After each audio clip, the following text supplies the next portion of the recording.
Bulletin का बाकायदा आगाज़ करेंगे। यहाँ आपको बताएंगे कौमी असम्बली 9 अगस्त को तहलील कर दी जाएगी। वज़ीर आज़म शहबाज ने तारीख बता दी। इत्तेहादियों और अरकान पार्लियामेंट के एहसास में अलविदाई इशाइये से खिताब में कहा, चंद रोज़ बाद मुल्क में निगरान हुकूमत होगी। अपोजिशन लीडर की मुशावरत से निगरान वज़ीर आज़म का फैसला करेंगे। गुज़िश्ता हुकूमत ने जो कांटे बोए थे वो हमें हटाना पड़े। गालम गलोच से जो जहर घोला गया उसके असरात काफ़ी अरसे तक रहेंगे।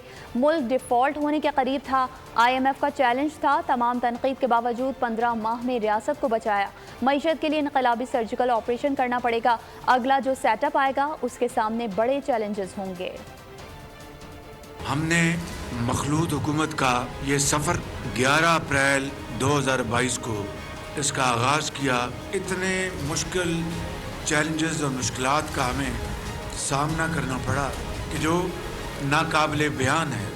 हमें इसका भी इल्म था कि IMF के साथ मामला बहुत दूर तलक चला गया और बिल्कुल टूटने वाला है। कोई भी दुनिया में मुल्क या रियासत जब तक वहाँ पर सियासी इस्तेहकाम ना आए, तरक्की और खुशहाली का वहाँ पर तसव्वुर भी नहीं किया जा सकता। IMF का हमें बेपनाह एक चैलेंज था और इस IMF के चैलेंज ने मेरी नींदें हराम कर दी थी। इमरान खान न्याज़ीम के दौर में जो डिफ़ॉल्ट के ख़तरे मंडला रहे थे वो आपके दौर में अल्लाह ताला ने ख़त्म कर दिए और पाकिस्तान डिफ़ॉल्ट से निकल गया।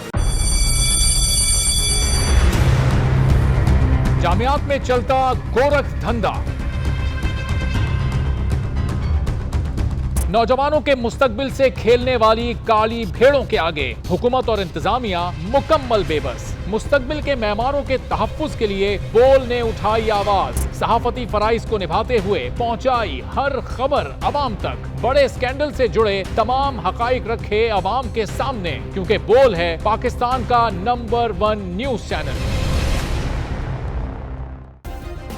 सब्सक्राइब करें और बेल दबाएं ताकि कोई खबर रह न जाए।